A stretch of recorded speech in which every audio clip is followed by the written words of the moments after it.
नमस्कार,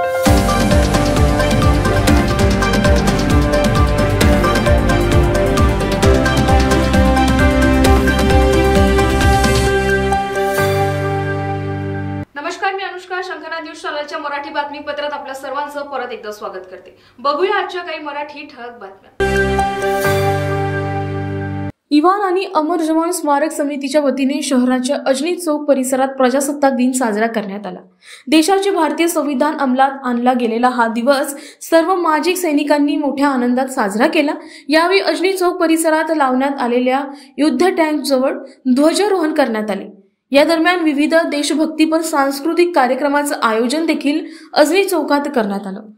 तो देश को संभालने के लिए अगर देश नहीं रहेगा तो ये सब चीज़ों की क्या जरूरत है. तो इस मामले में हम लोग सब आपकी हेल्प करेंगे. उनकी ट्रेनिंग के लिए जो क्लासेस लेनी पड़ेंगी या उनको प्रशिक्षित करना पड़ेगा तो वो सब हम करने के लिए तैयार हैं. आप हम लोगों से जुड़िए, हमको बताइए और हम सब मिलके सिर्फ बच्चों का नहीं बाकी लोगों का भी कैसे उन्होंने इंटरव्यू के लिए तैयारी करनी है, इंग्लिश कैसे बोलना है, लेटर राइटिंग, या आप लोगों को जैसे आप गांव में विजिट करने जाते हैं कईयों का ऐसे बहुत सारे प्रॉब्लम रहते हैं. है प्रार्थना गुरुदेव से ये स्वर्ग सम संसार हो, अति उच्चतम जीवन बने, परमार्थ सा व्यवहार हो. हम रहे न रहे अपने लिए, हमें सभी से गर्ज है. गुरुदेव ऐसा आशीष दे जो सोचने का फर्ज है.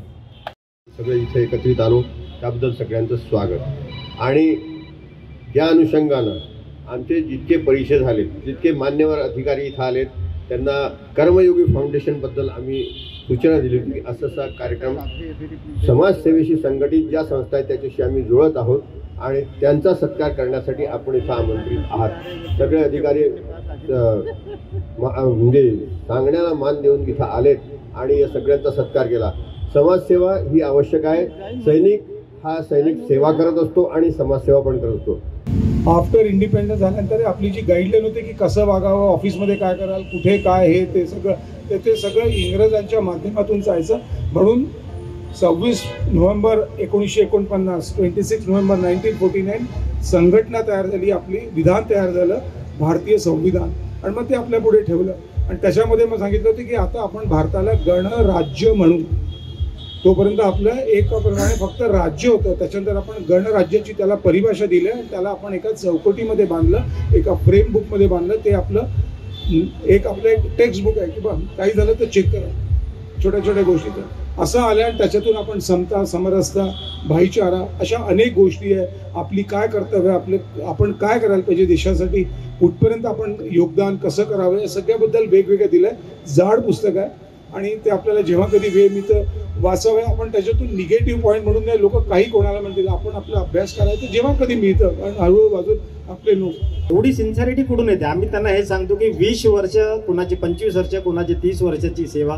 माणूस असा घडून जातो तिथे की दुसरे विचार येत नाही, की त्याच्यामुळे एक प्रामाणिकपणा ऑटोमॅटिकली येतो. त्याच्यामुळे सगळ्यांना बाहेरच्या ज्या ऑफिसेसमध्ये लोक काम करतात खूप एक चांगला त्यांना एक सपोर्ट मिळतो किंवा खूप एक चांगलं त्यांना वातावरण मिळतं. त्याच्यामुळे खंडारे साहेबांचं सुद्धा योगदान खरंच वाखाणण्याजोगं आहे नागपुरातलं त्यांचं, आणि त्या टीमनी प्रूव्ह केलेलं आहे. तर या होत्या आजच्या प्रमुख बातम्या. परत भेटूया नवीन बातमीपत्रासह. तोवर नमस्कार. सर्व प्रकारच्या पाळीव प्राण्यांसाठी अत्यंत गुणकारी इनोटॉक्स पौष्टिक आहार. नैसर्गिक वापरा, केमिकल टाळा. इनोटॉक्ससह रोगराईस आळा घाला. पशुखाद्य टेक्नॉलॉजिकल ऑडिटिव्ह उत्पादनासाठी महाराष्ट्रातील सर्व जिल्हे व तालुक्यात डीलर्स नेमणे आहे. अधिक माहितीसाठी संपर्क करा 8446662542 738775157.